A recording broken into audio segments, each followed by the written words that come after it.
Yeah, g'day folks, just Benno here again.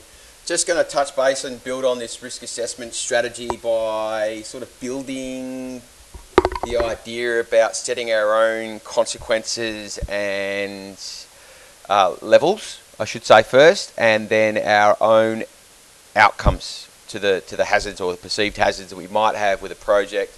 And like we would have already discussed in a couple of videos prior to this, we need to reflect on those values and then apply a risk assessment matrix.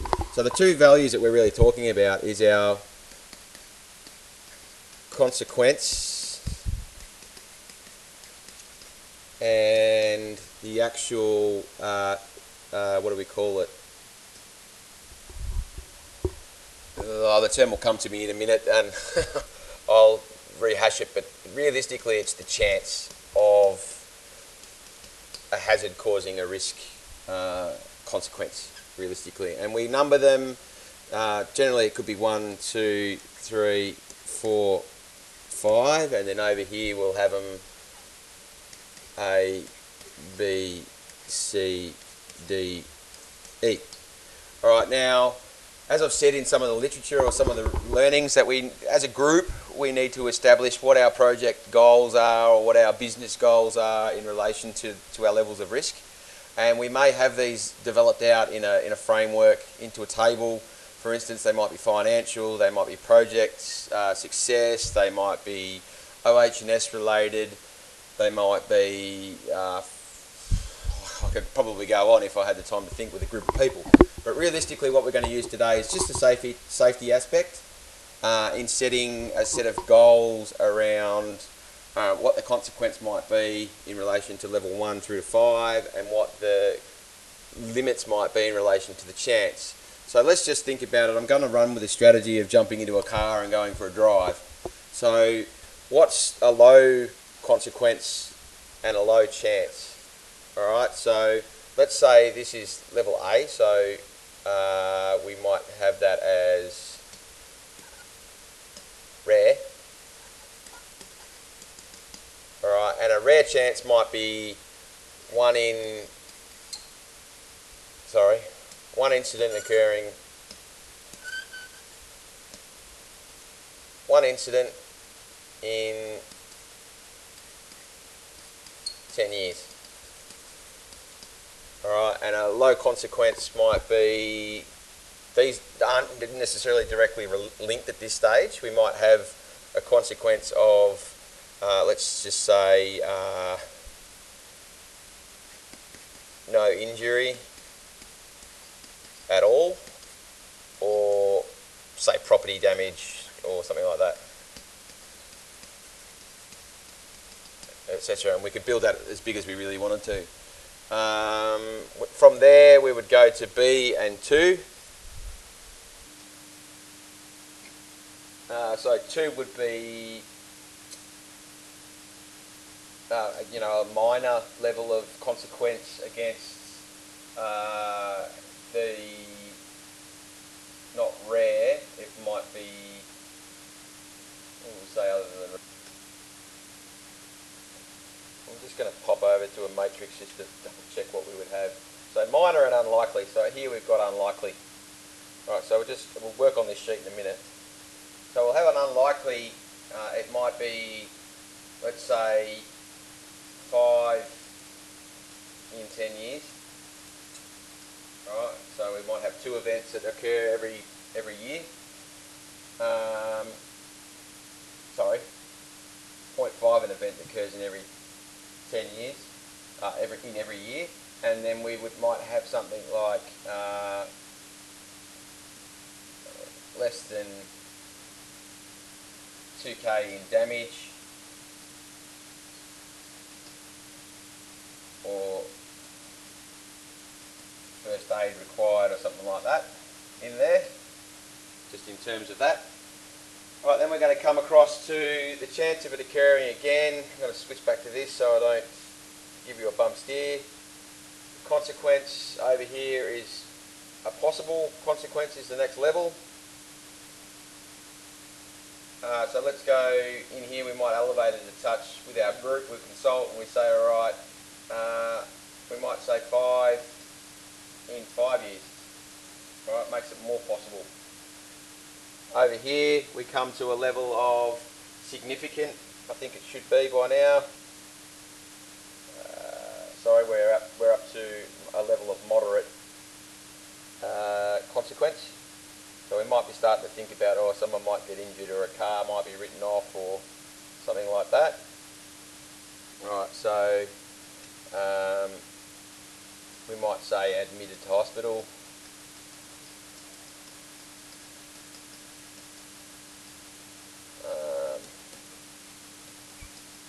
10k plus in damage or something like that. This is just an example of what we might look at. Alright, then we're going to go across to DE. Alright, I'm going to do those very quickly. So we're going to have a likely event against a major issue.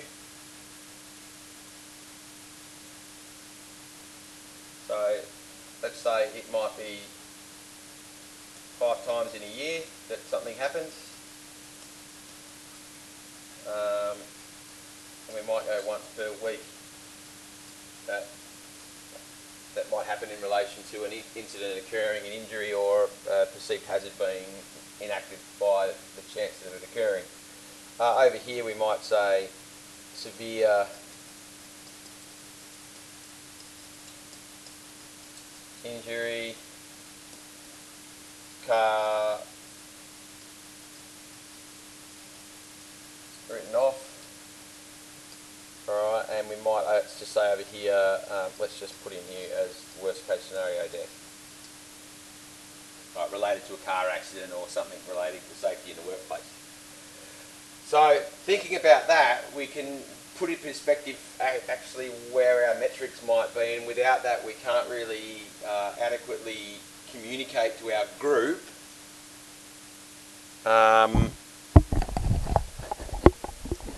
what the perceived chance and the consequence are. Without the rules, I guess, of engagement, we're going to struggle for you, me, the rest of the group to all be thinking in exactly the same terms. And we may tabulate this for the different categories of risk, so like the financial, the social, the OH&S stuff, project success, so on and so forth. There might be tabulated, there might be a table for each of them, who knows. And it sets out the rules of engagement for actually undertaking the risk assessment. And this may be modified over time as long as it is being recorded, so on and so forth, as part of our continual improvement process. So from here, we would step across into our chart, which I've been referring to backwards and forwards, and we can look at where these align when we undertake our risk assessment on the... I don't know how to scroll on this whiteboard. Give me 2 seconds and I'll jump back to the computer.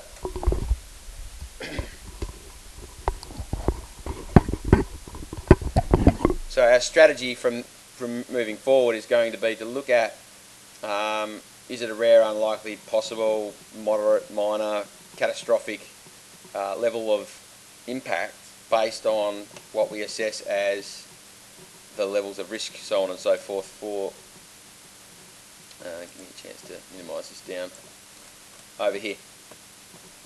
Alright, so our risk description, we might come up with a bunch of risks that we think of. So let's just say car collision with car. Let's think of sleep deprivation. Let's think of tyre blowout causing an accident. Realistically, everything relating to cars ends in the potential consequence of death, realistically. We might even have, let's think of something like, let's just say general breakdown. For something up here in the Kimberley where we are, a general breakdown, you might be 5 hours between point A and point B, and there's not a lot of phone coverage in that area.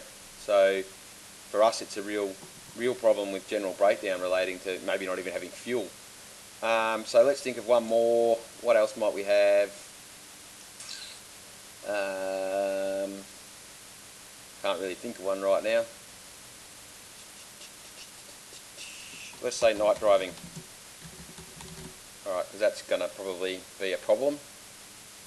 Now, this table's more set up for the categories related to the triple bottom line.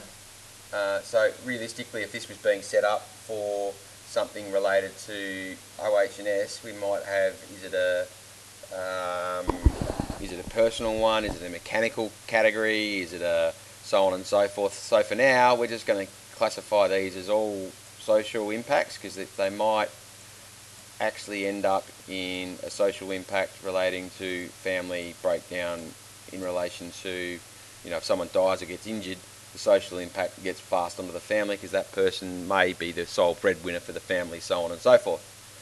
Alright, so whenever we're doing our risk assessment stuff, we always think about the pre-control situation of a car-to-car collision, alright, without any control in place.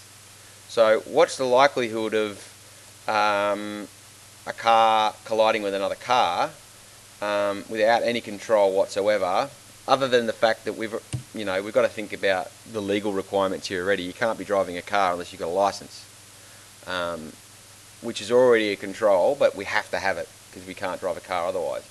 So we might say the likelihood of someone having a collision, alright, based on the fact that it's 2 cars on a road or 100 cars on the road, we might look at, obviously the more cars that are on the road, the higher the chance of the collision might be occurring. So we might look at, I'm doing some country driving on straight roads, for instance. Let's just use that as an example. We'll come back and we'll look at our likelihood. And we may say that it might be, the chance might be a rare event. Alright, some people might say it's a C, 5 in 5 years. Who really knows? And we're probably better off saying, alright, let's run our risk assessment matrix a little bit more robustly. Okay, don't be too conservative. If you're judging between B and C, or you're judging between D and E, go with the worst case scenario, because that's going to give you the best outcome realistically. So in this situation, I'm going to use a C. So it's likely to happen at least once a year, every year. Alright, so let's go back to our matrix. This should be a drop down box in here, and we'll go with category, what did we say it was? Category 3, I think it was.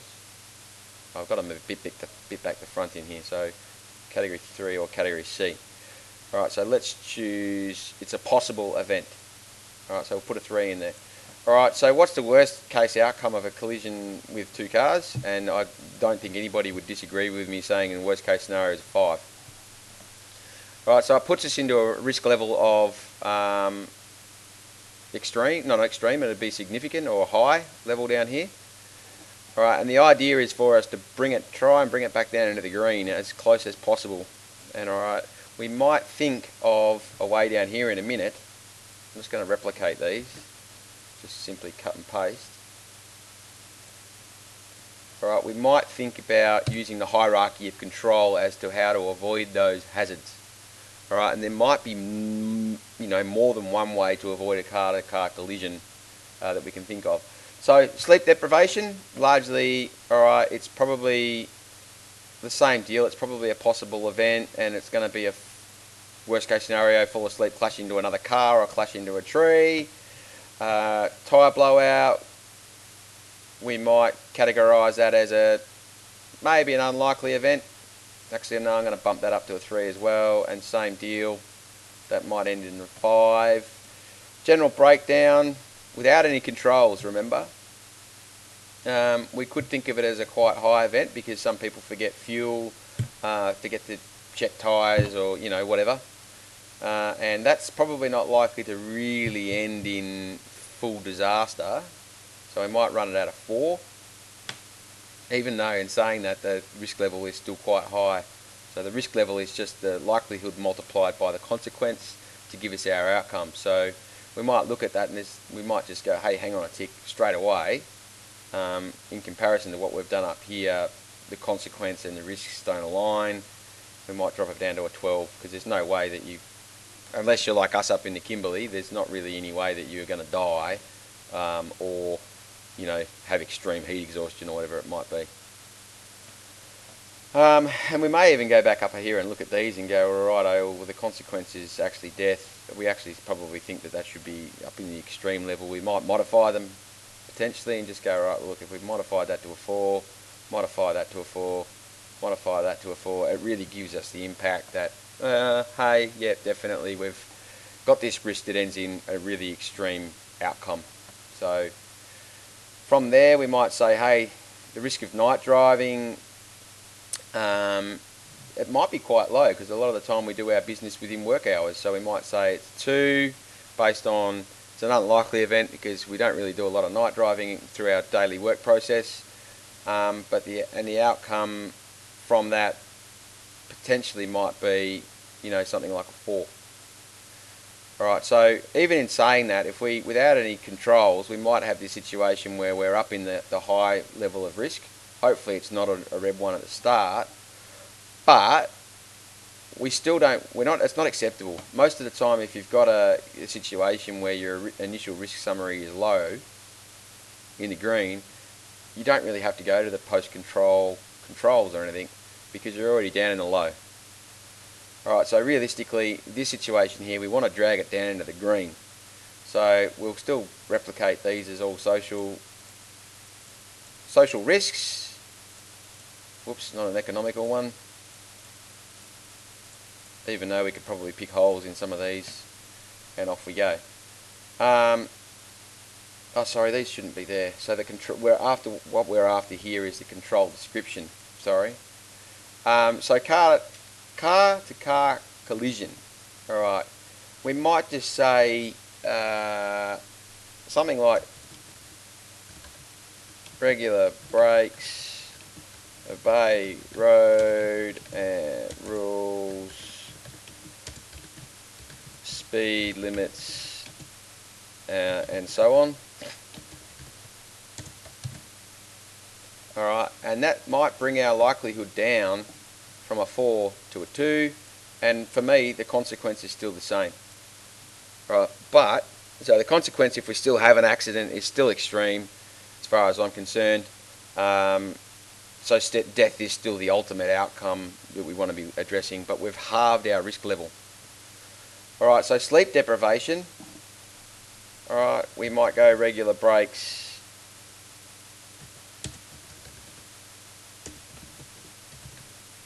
Brakes every 2 hours and good rest the night before. So not getting out on the beer or the booze and having a big party the night before you need to travel on a work trip. Alright, so once again we probably bring ourselves down on our table to an unlikely situation where I think we were 5 times in every 10 years. Just had to refer back to that. So put in a 2, and once again our category or our consequence is still probably a 10 as far as I'm concerned. You may have something different, hence why this needs to be done, or you might have a different perception on what that level of consequence or the likelihood might be, hence why we need to consult no matter what our project looks like. Alright, so a tyre blowout, alright, we might check tyre pressures and tread wear, things like that, relating to what the car is like before we leave. So we might do a safety check before we leave. In a minute I'm going to relate these to you in terms of the hierarchy of control. Alright, so the tyre pressures, check tread wear, I'm probably going to drop that down even to a lower level. Alright, and I might even shave off the ultimate scenario of a tyre blowout ending in a crash. Because if we check our tyre pressures and so on and so forth, then we bring the likelihood back. And for me, I've blown tyres out before. From my perspective, it's likely to end in, if I'm doing the right things up here, which we've already got in place, the tread wear and so on and so forth is likely to not be as bad. Alright, so general breakdown, we might say maintain fleet and pre-start checks.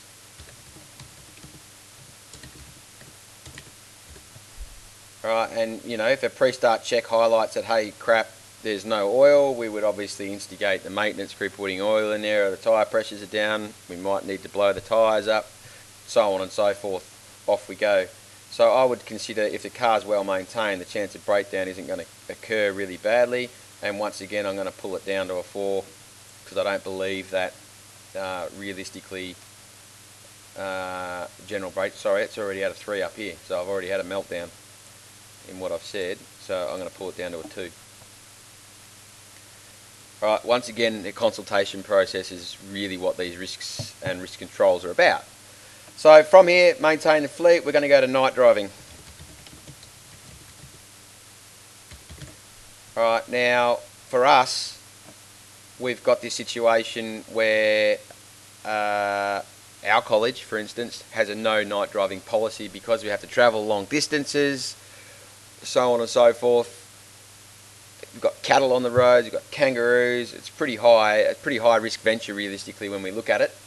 Up here, if we were to look at it, it might even be, let's bump that up to a 4, and a 4 or maybe even a 5, and we put ourselves back into, you know, this high risk category. Alright, that's for us at the college, so I'll just leave that there like that anyway. So because we've got this unique system of, this unique experience of driving long distances, we've got cattle, we've got road trains, we've got this real high risk environment for us travelling long distances in the night with North Regional tape. So down here, we might just go, night driving not permitted unless some sort of statement and plan is put to council, alright, to our governing council, to say why we need to undertake the training, the night driving.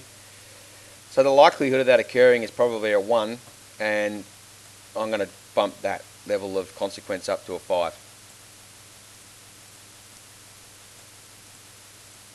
Alright, let's just bump that up to 2. I'm not sure if that updated. Oh no, it did.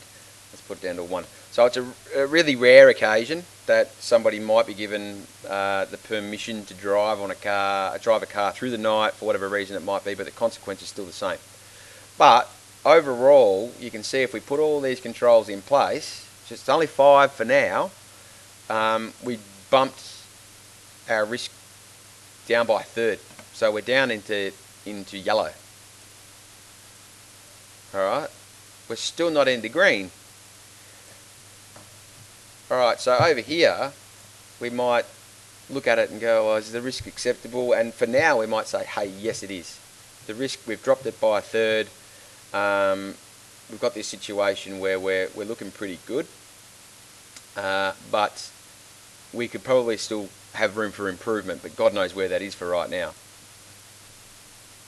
So, let's just refer back to the hierarchy of control so that you can see how the hierarchy of control and our risk assessment go together. Realistically, we should be trying to achieve the best value or the best result out of our risk assessment to get us back down into the green. And at this stage we're still sitting in the yellow, and I think there might be some things that we can think about in here.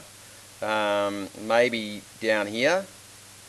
That one's actually pretty hard, I think, because I think we're going to be left at this level of 5 regardless, because I think night driving is still risky, even though that we might only do it on a very rare occasion. Anyway, moving forward, we'll pop back over to here, and sorry if this is a bit blurry, it's the best I can do.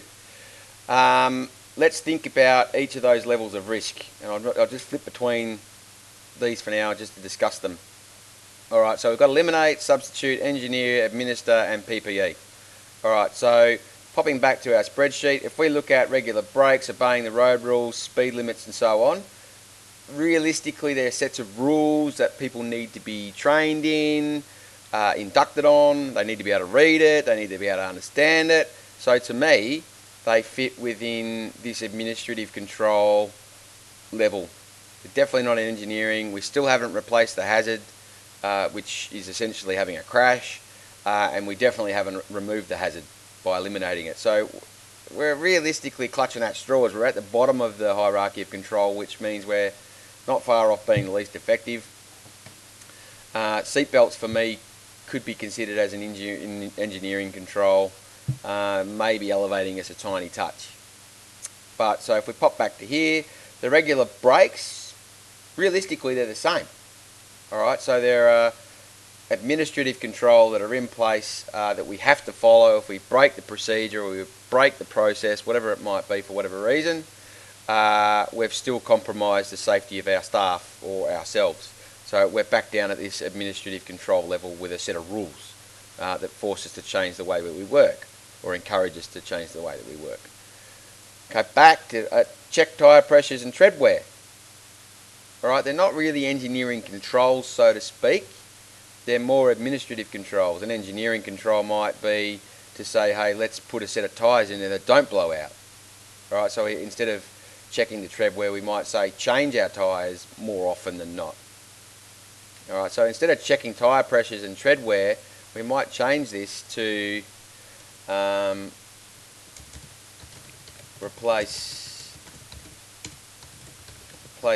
tyres every year. Alright, so the likelihood comes down, and we might say that the consequence comes down with that as well to a level 3. And that would be, for me, that would probably fit more within an engineering control. So it's still hard. When we're looking at isolating people from the hazard, there's nothing really in there that's relating to tyres that really fits within the engineering control. So maybe even changing the tyres every year still means that we're probably down in this administrative control. Engineering control that might fit within there, not related to tyres, we'll talk about it in a minute. Alright, so maintaining the fleet, is that an engineering control? It's still not isolating us from the hazard, it's still at an administrative level. Still requires that the paperwork leans towards us maintaining the fleet. So still not a very effective way to manage the risks associated with a car. Alright, back to night driving. Well, it's not completely eliminating us from the hazard because we allow people to undertake that travel if the permission allows for it. Alright, so it's definitely not an engineering control. We still haven't substituted the hazard. We're really struggling here to get above this administrative control. So, going back into here, we might just say driving not permitted. Night driving not permitted, period.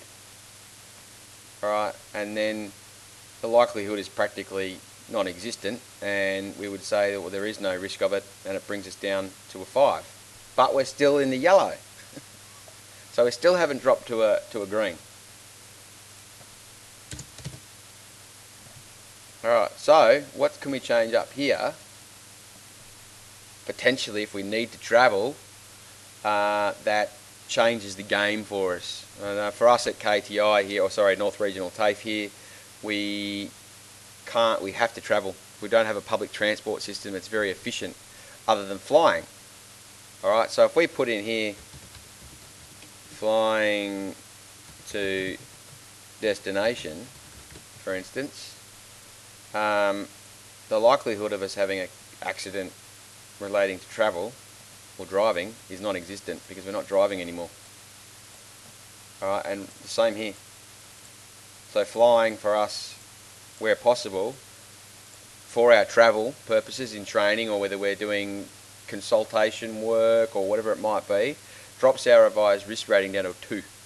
So over here, flying or public transport might work in some situations. reduces our level of risk pretty much right down to what we would deem as a zero, or, effectively.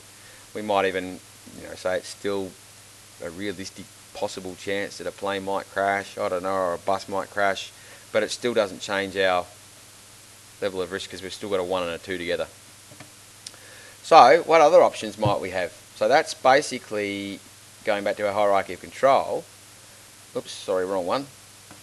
What have we done when we've taken the route of flying? Alright, we still, I don't know, realistically we still haven't removed people from the hazard of dying because of an accident, but we may have replaced the hazard. We've no longer got people driving in cars to get there. We've no longer got people that are tired because even if they are tired, somebody else is in control of the vehicle or the plane or the boat or whatever it might be. But we still haven't removed them from that hazard. Alright, so we could go into deeper stuff and say, righto, let's say that for whatever reason we have to communicate with people. We might say something like video conferencing. This is getting ridiculous. Alright, and we might bump this down to a 1. There's no need for any of this stuff because this is actually the control for everything. And this becomes a 1, and we're down to practically no risk at all. Consulting and communicating with people over the phone, via the internet, video, like I say, video conferencing, those controls there in place, we might use them where we can to reduce our level of risk to almost zero. So I'm not saying that that's always going to be the case, but it's just an example of realistically coming back to our hierarchy of control. The only way for us to eliminate that hazard in that situation is to not go into the environment that is going to give the hazard. Alright, so not getting in a car, not getting on a bus, not getting on a train, not getting in a taxi, for instance. We just do it from home or from the office, and then we're not putting ourselves in the environment that's going to cause the risk. Alright, so hopefully now you've got the perception on how this hierarchy of control works. Realistically, we want to get to the point where we're not just relying on PPE. We're not just relying on PPE with the administrative paperwork saying that you have to wear your PPE. We're not looking at ways to isolate people. Hopefully we're working towards a situation where we eliminate people from the hazards without compromising how our business operates, so to speak, without compromising the efficiency, without compromising on too much cost. We might weigh up all those factors at a later date as well and just go, well, we still have to carry some risk. Some people say that the only risk is not taking a risk. So we may look at, trying to find an even ground where we hover around this substitution or engineering controls to get us to be really efficient at what we do without compromising our personality or our business ethics or whatever it might be. So hopefully this has made sense. If not, give us a call, send us an email. As always, we're open to discussion about it so we can get you guys to move forward. All right, ciao for now.